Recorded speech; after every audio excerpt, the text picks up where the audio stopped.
Muchos de nosotros nos hemos enterado de religiones, movimientos o sectas peligrosas que han dañado individuos, familias y comunidades enteras. Tanto así que muchas personas han muerto por la manipulación de sus líderes. Mi nombre es Julio César Maldonado. Hoy estaremos hablando de la luz del mundo, secta, religión o verdad divina. Quédate con nosotros.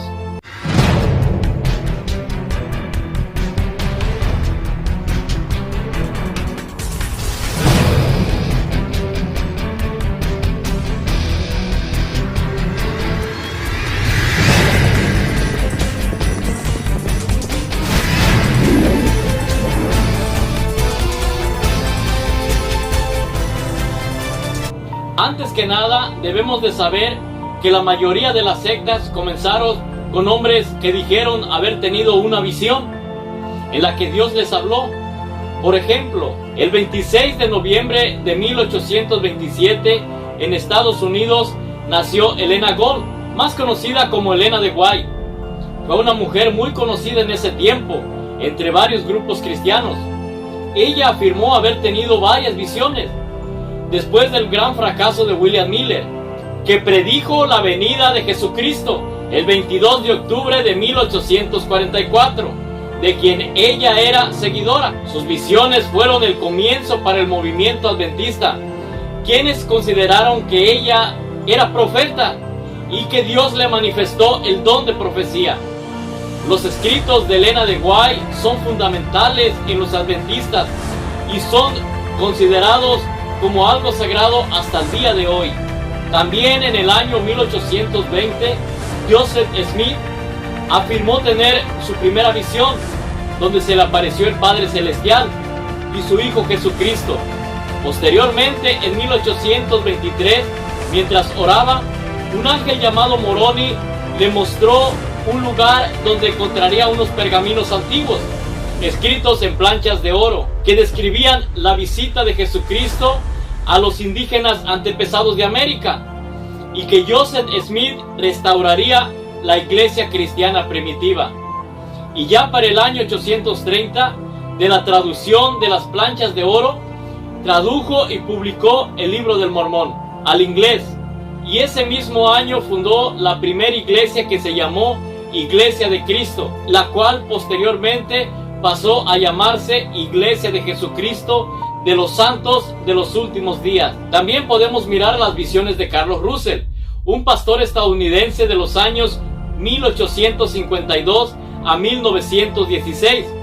Dijo que Dios miró todas las religiones y las desechó para aceptar solamente a ellos, a los testigos de Jehová, y asegura que fueron mencionados en Isaías 43:10, donde dice: ustedes son mis testigos, es la expresión de Jehová. Por eso, mis amados hermanos, cuando alguien te traiga una nueva revelación que no está en la Biblia, debemos de tener mucho cuidado. En Gálatas 1:8, Pablo le decía a los hermanos: mas si aún nosotros o un ángel del cielo os anunciare otro evangelio diferente del que les hemos anunciado, sea anatema, que traducido significa maldito o maldición. Fíjense cómo Pablo le estaba diciendo a los hermanos que el evangelio, como se había escrito y predicado, no debería cambiarse ni adulterarse. Y él hablaba de ángeles que se disfrazarían de luz para engañarnos, porque sucedería en algún momento, mis amados hermanos. Y les dijo que si él mismo predicaba algo diferente, que no le creyeran. Dicho esto, miremos de dónde salió la luz del mundo. En el año 1896, en Colotlán, Jalisco, nació Eusebio Joaquín González, hijo de una familia de escasos recursos. Durante la Revolución Mexicana se unió al ejército constitucionalista y luchó contra los rebeldes desde el año 1915 hasta el fin de la guerra en 1921, y permaneció en el ejército hasta 1926. Mientras servía en Coahuila, entró en contacto con los miembros de la Iglesia Apostólica de la Fe en Cristo Jesús y dejó el ejército. Él y su esposa Elisa Flores vivieron un tiempo en Monterrey. Trabajaron al servicio de los líderes de la iglesia hasta que Eusebio Joaquín dijo haber recibido una revelación el 6 de abril de 1926, en la que Dios le habría cambiado su nombre de Eusebio a Aarón Joaquín y le encomendó restaurar la iglesia cristiana primitiva. Obtuvo un gran terreno donde se formó la hermosa provincia y levantaron su majestuoso templo, llamándose así la iglesia del Dios vivo, columna y apoyo de la verdad, la luz del mundo. Para los seguidores de la luz del mundo, creer y confiar en su apóstol es como si confiaras en Dios mismo. Para ellos su apóstol es sin pecado, y lo que sale de sus labios es palabra de Dios, o Dios hablando. Y ellos creen que para ser salvos necesitan a su apóstol vivo, y que nadie puede predicar o bautizar si no es enviado por un apóstol.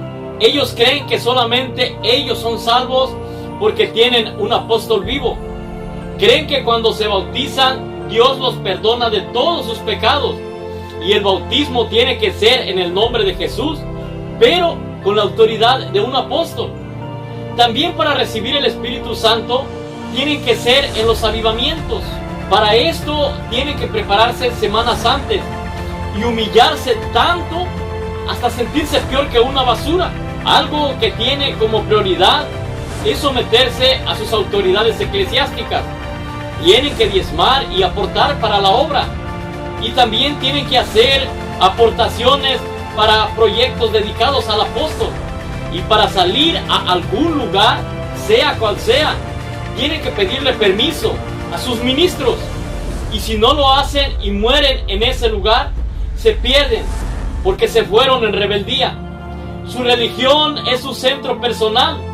Si alguien decide abandonar la obra, se vuelve un apóstata, y los familiares, ya sea padres, hijos, primos o hermanos, se vuelven enemigos de ellos y se niegan a hablarles y se atreven a decirles gangrena. Pero ¿qué dice la palabra de Dios sobre todo esto? Primeramente, mis amados hermanos, Efesios 2:8 al 9 dice que por gracia sois salvos por medio de la fe, y esto no de vosotros, pues es un don de Dios, no por obras, para que nadie se gloríe. La salvación es gratuita. La Biblia dice en 1 de Timoteo 2:5 al 6, porque hay un solo mediador entre Dios y los hombres, Jesucristo hombre. Hermanos míos, cuando Pablo le habló a los corintios fuertemente, porque ellos estaban caminando mal, les dijo en el capítulo 15 en adelante: además les declaro, hermanos, el evangelio que les he predicado, el cual también recibisteis, en el cual también perseveras, por el cual asimismo, si retienes la palabra que les he predicado, son salvos. Pero si no, creyeron en vano. Y en el versículo 3 les declara cuál es el evangelio en el que creyeron y el que se tiene que predicar y creer para ser salvos. Porque primeramente les he enseñado lo que asimismo recibí, que Cristo murió por nuestros pecados, conforme a las Escrituras, y que fue sepultado y que resucitó al tercer día, conforme a las Escrituras. Cuando Pablo y Silas fueron encarcelados y cantaron a medianoche, hubo un terremoto donde se abrieron las rejas de la cárcel. El carcelero se admiró del milagro y que ninguno se escapó, y miró las maravillas que Dios hizo en la prisión. Sorprendido les preguntó: señores, ¿qué debo de hacer para ser salvo? Pablo le contestó: cree en el Señor Jesucristo y serás salvo tú y toda tu casa. Jamás les dijo: cree en mí, porque yo soy un apóstol vivo y yo te quitaré todos tus pecados. En ninguna parte de las Escrituras vas a encontrar que tenemos que ser salvos por medio de un apóstol vivo, y menos idolatrarlo como a Dios, llamándolo Dios fuerte, y mucho menos que en él habita corporalmente toda la plenitud de Dios, como le dicen. El hermano Samuel es llamado Dios fuerte en medio de su pueblo. Va a ser una bomba que va a explotar y va a causar mucho. Él es el que me cuida, Él es el que me guía. Satanás huye y Satanás se va, porque Satanás sabe quién es Samuel Joaquín. hermanos. ¿Quién es Él? Dios fuerte en medio de su pueblo. Con toda certeza decimos: Nazón Joaquín, ¡Aleluya! llamado por Dios, para que en él habite corporalmente toda la plenitud de la divinidad. En Hechos 14, del 1 en adelante, encontramos algo sorprendente, donde Pablo y Bernabé oraban para que un paralítico fuera sanado. La gente se sorprendió por este milagro tan poderoso que quisieron rendirles adoración, tanto así que le pusieron flores y querían sacrificarle animales. Ellos se rompieron las ropas y les decían que precisamente de eso tenían que alejarse, pues la adoración es solo a Dios.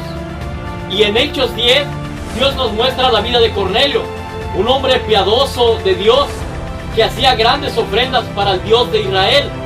Y Dios lo halló de corazón noble y le mandó un ángel que le dijera que mandara a traer a Pedro, que él le diría lo que tenía que hacer, pero que no Pedro era el Salvador. Cuando Pedro llegó, Cornelio se le postró para adorarlo, pero no lo dejó y le dijo: párate, yo también soy hombre al igual que tú. En Apocalipsis 19:10, cuando el ángel a Juan le mostró grandes cosas, Juan se sorprendió y se arrodilló ante el ángel. Y el ángel le dijo rápidamente: no lo hagas, yo soy consiervo tuyo y de tus hermanos. Y le recalcó: adora a Dios. ¿Y sabes por qué? Porque la adoración es solo y exclusivamente para Dios. Pero Nazón Joaquín le quitó la gloria a Dios y jamás reprendió a alguien que se le inclinara. Al contrario, se gozaba cuando lo aclamaban como Dios y quería la adoración únicamente y exclusiva para Él. Jamás le dolió su corazón de mirar a la gente cómo se le estaba inclinando, cómo le lloraban, cómo se endiosaban con Él. Eusebio Joaquín y Samuel Joaquín tenían torcida la escritura, pero no se descararon tanto como Nazón, ya que sin duda su plan fue destruir la Biblia por completo, haciéndose pasar él mismo como la palabra viva. Señor, mi vida a cambio del más pecador de ellos.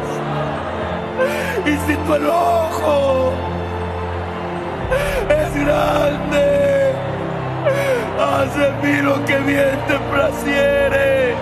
Por eso Dios lo avergonzó de esa manera, tanto así que es muy probable que no salga nunca más. Y la luz del mundo como organización puede que deje de existir.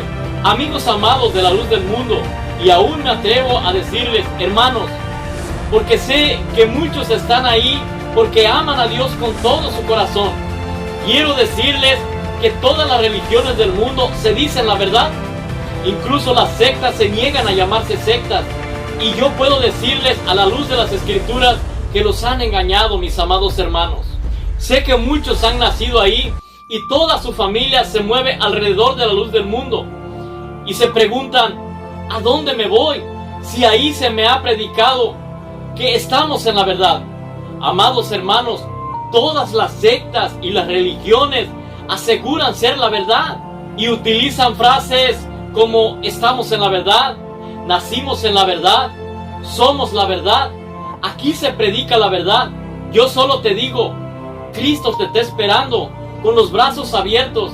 Quizás has perdido muchos años o parte de tu vida se ha quedado ahí. Hermano, aún no has perdido lo más importante, que es tu vida. Solo te digo, ven a Jesús. La Biblia dice en Mateo 11:28, venid a mí todos los que estáis trabajados y cargados, que yo os haré descansar. Cristo te está esperando. Cristo quiere que seamos libres y no estemos esclavizados a una religión autoritaria. La Biblia nos dice en 1 Corintios 3:11, porque nadie pone otro fundamento el que está puesto, el cual es Cristo Jesús. Amados hermanos, nadie. Y Nazón se está poniendo como otro fundamento. La Biblia dice que de la plenitud de Jesús tomamos todos, no de la de Nazón. Amados hermanos, este video no es con el fin de ofenderte ni atacarte, porque ustedes son nuestros hermanos. y los han engañado, ya que he escuchado testimonios desgarradores de cómo se han aprovechado de la fe de ustedes y la fe de nuestros hermanos de buen corazón, obligándolos a hacer actos vergonzosos, diciéndoles que si lo hacen tendrán una grande bendición de parte de Dios. Y si este video fue de grande bendición, compártelo, mi amado hermano, para que así llegue a varios hermanos de la luz del mundo. Que la gracia de nuestro Señor Jesucristo me los guarde hoy y siempre, en el nombre de Jesús. Amén.